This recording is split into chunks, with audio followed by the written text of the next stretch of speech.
Une autre mission l'attend ailleurs, une mission éclair. Car si Andrew veut éviter toute résistance des contrevenants, il doit faire vite. Ses méthodes sont expéditives et ressemblent à celles des voyous. Le Repo-Man s'empare de cette voiture sous les yeux de ce couple impuissant. C'est la nouvelle invention des banques aux États-Unis et elle fait un peu peur. Aujourd'hui, si vous êtes en retard pour rembourser votre crédit automobile, elle vous coupe le moteur comme on vous couperait le gaz ou l'électricité. Cela concerne 2 millions d'Américains qui se sont endettés pour acheter une voiture. En contrepartie, ils ont accepté d'être reliés à leur créancier via un boîtier électronique qui peut être actionné à tout moment. Voici notre système de localisation GPS pour les concessionnaires auto. David Seller est fabricant de coupe-moteurs électroniques. Ses clients sont des banques et des concessionnaires de voitures. Le coupe-moteur est composé d'un boîtier apparent qui clignote en cas de non-paiement, d'un GPS invisible placé sous le tableau de bord pour localiser le véhicule et d'un interrupteur situé lui dans le moteur. Démonstration. Vous voyez, le système m'empêche de démarrer, mais tous les conducteurs ont la possibilité de le débloquer en cas d'urgence. Il y a un code à composer. Je vais le faire devant vous.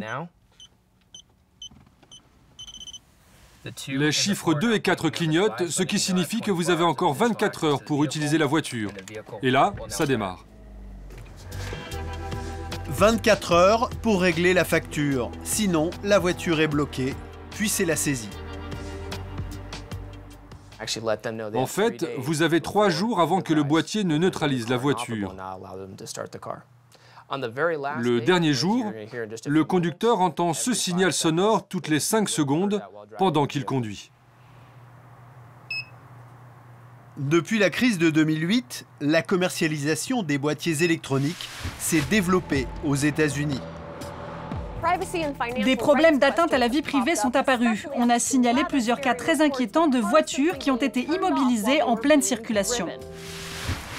Être immobilisé en pleine autoroute en conduisant, c'est l'histoire qui est arrivée à Myriam Franco, une étudiante de 24 ans qui, depuis, a perdu sa voiture. Derrière moi, c'était le parking de ma voiture, mais elle n'y est plus, car elle a été saisie.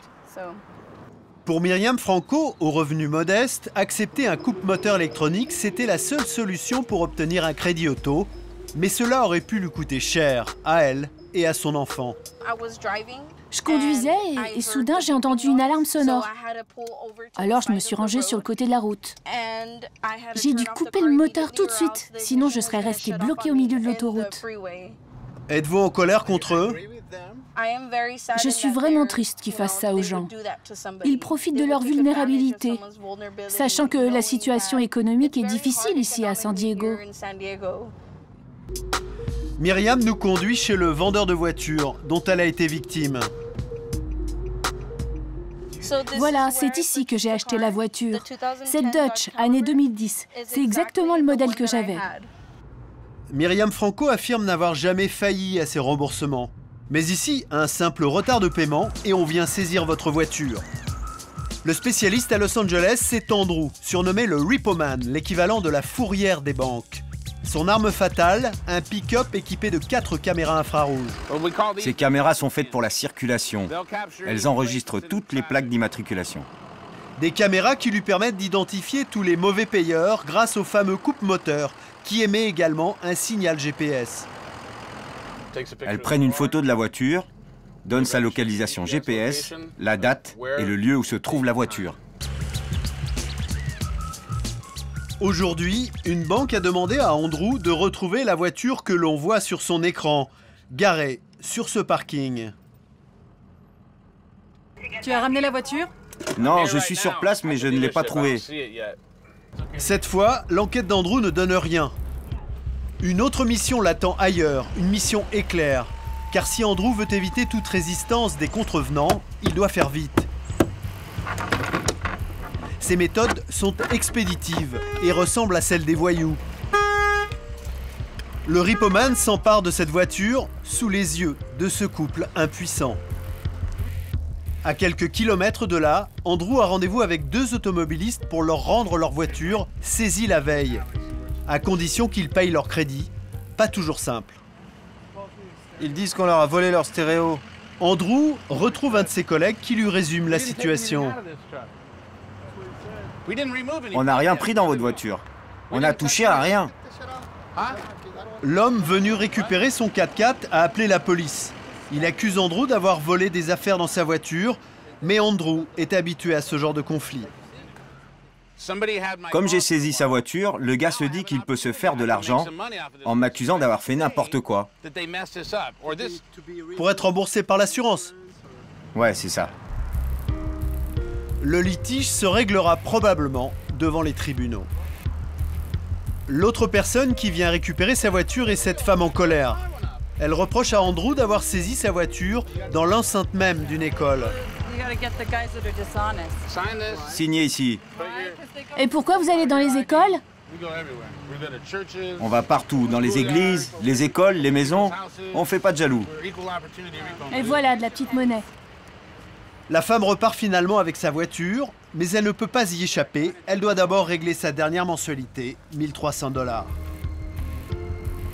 Le système du coupe-moteur et de la saisie immédiate des voitures est souvent un piège pour les automobilistes. Aux États-Unis, les vendeurs de voitures ciblent en priorité la clientèle pauvre et insolvable, car elle est obligée de rembourser son prêt automobile avec un taux d'intérêt très élevé. Ils sont 8 millions d'Américains dans ce cas-là. Résultat, on peut acheter une voiture avec les poches presque vides, mais en prenant le risque de se la faire saisir tout en continuant de la payer. On est spécialisé dans le crédit auto pour les clients qui ont un profil bancaire difficile, comme le surendettement, les interdits bancaires, les saisies et les mauvais crédits. Des gens exactement comme vous. Pour le vérifier, nous nous sommes rendus en caméra cachée chez un concessionnaire de San Francisco. Nous nous faisons passer pour des acheteurs de voitures d'occasion aux revenus modestes. Je cherche une voiture à acheter. Pour une voiture à 20 000 $, on va vous demander 7 000 $ d'apport. Et on vous prête le reste. Vous aurez un taux d'intérêt entre 13 et 14 % si vous n'avez jamais eu de problème. Des taux d'intérêt qui peuvent atteindre 25 %. Et plus vous tardez à rembourser, plus vous payez de pénalités. C'est pour cela qu'il faut financer son achat en fonction de ses revenus.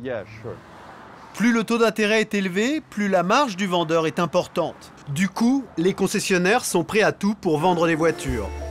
Jusqu'à mentir aux banques sur les revenus des acheteurs pour leur obtenir des crédits. Une pratique qui scandalise Norma Garcia, juriste dans une grande association de consommateurs. Le problème avec les acheteurs, c'est qu'ils sont captifs de ce système. Ils ne savent pas s'ils peuvent acheter une voiture ou s'ils peuvent obtenir un crédit pour l'acheter. Et les concessionnaires exploitent cette vulnérabilité et proposent aux acheteurs des crédits plus chers.